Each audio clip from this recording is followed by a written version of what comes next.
everyone. So this is the Ultima III XRD.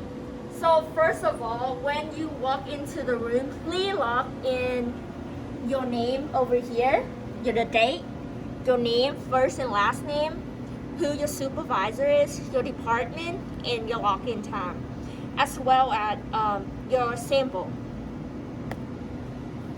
So we're going to show you how to open the Ultima III XRD door. First of all, click on the door button. It's going to make a long beep noise, follow multiple beeping noise. That one is safe to open the door. Please gently open the door using the door handle. And here you got it. Hi everyone. We're going to show you what is the standard setup of this tool. First thing first is where the slit is. We always use PP slit in this case. So make sure that this is a PP slit in your system. Please never replace this or change the slit. The reason why is if you switch slit, we would have to do laser alignment for the whole tool, and it can take a very long time. So you can see here, the position of the PP slit is completely different than the BB slit. That's why we ask you guys to keep it as the default slit. So we do not replace the slit.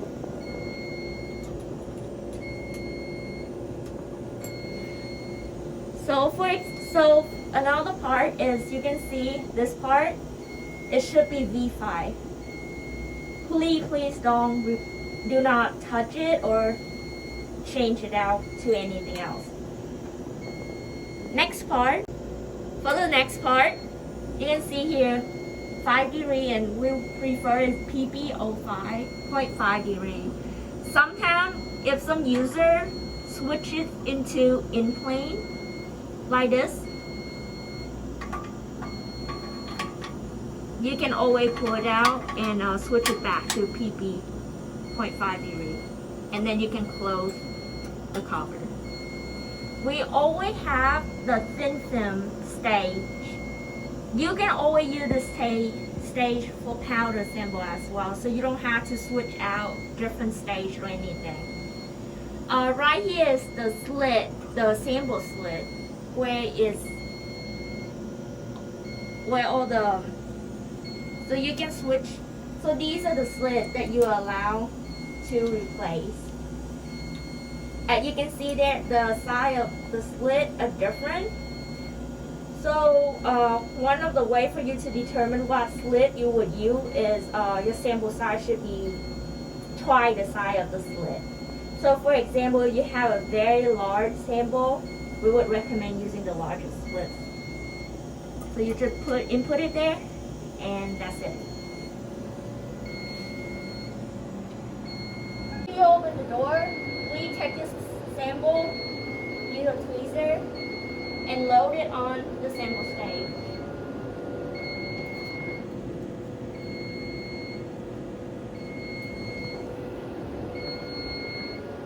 In this case, my sample is sitting on the thin film stage, you can see right there.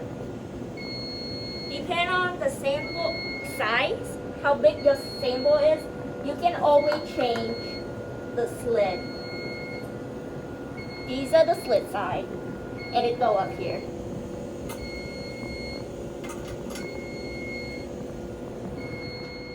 After you finish loading your sample, please close the door gently.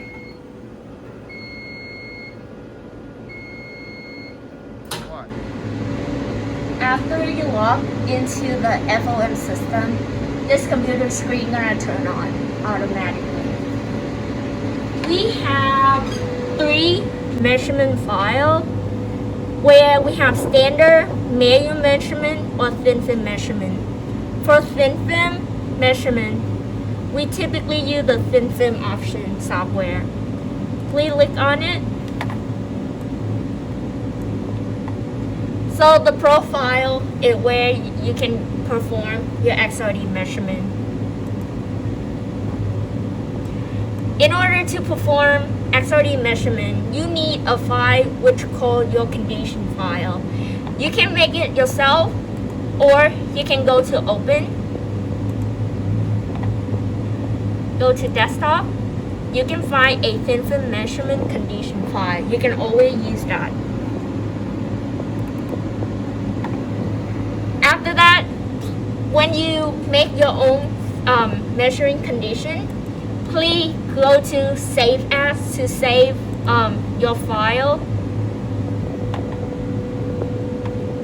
at user measurement. You can create a file under your name and save it there. Without doing this, you potentially override the previous user condition. So please keep in mind. After that, as you can see under the file name tab, you can click on browse. This is where you can save the measuring data. You can go to desktop, look for user measurement, create a name, look for your name. You can always create a file with your name on it, click on it, enter file name, and hit open.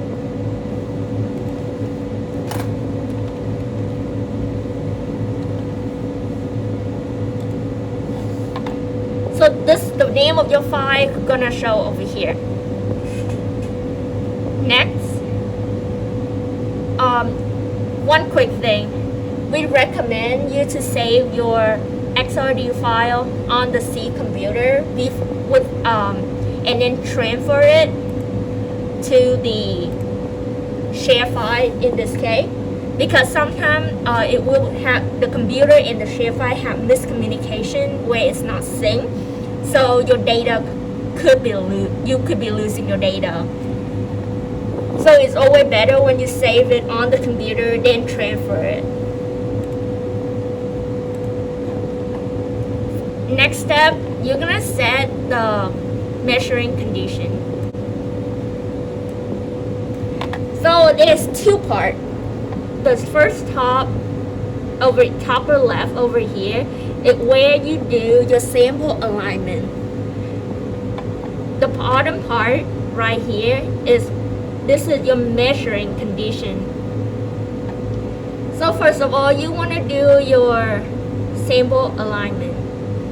So you're going to repeat it for 2 cycles. So at the repeat, how many times you're going to do your sample alignment.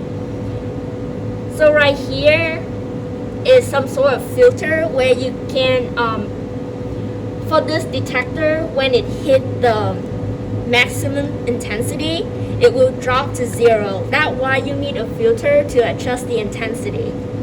So it's always at 1/800.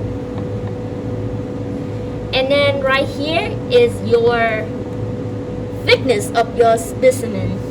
So you can just enter how thick your film is and then hit set. This is where, so here is the Z alignment and this is your omega alignment for your sample.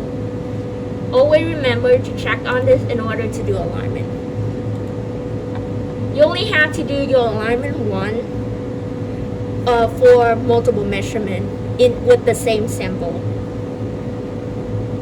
When you change out different sample, of course you have to do sample alignment again. So when you unlink this, that means it won't do that step.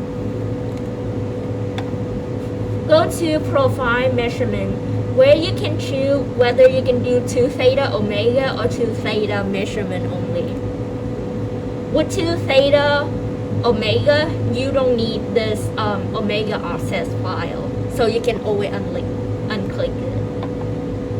So right here, you're gonna input your start what degree you want to start your measurement, at what degree you want to end your measurement, the number of steps, which is 0.01 is always good, and the speed.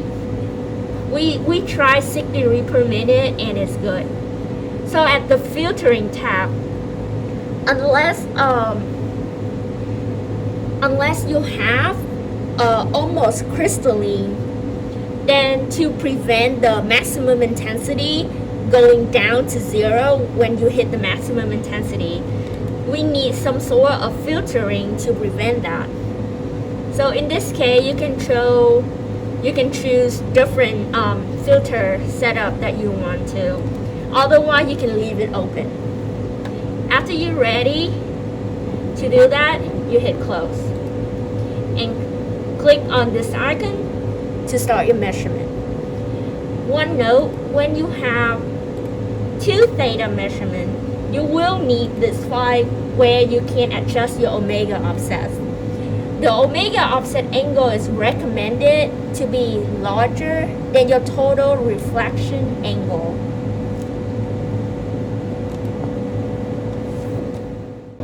So after your measurement is finished, so this is an example of what the spectrum looks like. You have different peaks of your crystal material. So these are your XRD peaks. So what it is you can go into your file where you save your data. Typically it will save two different files.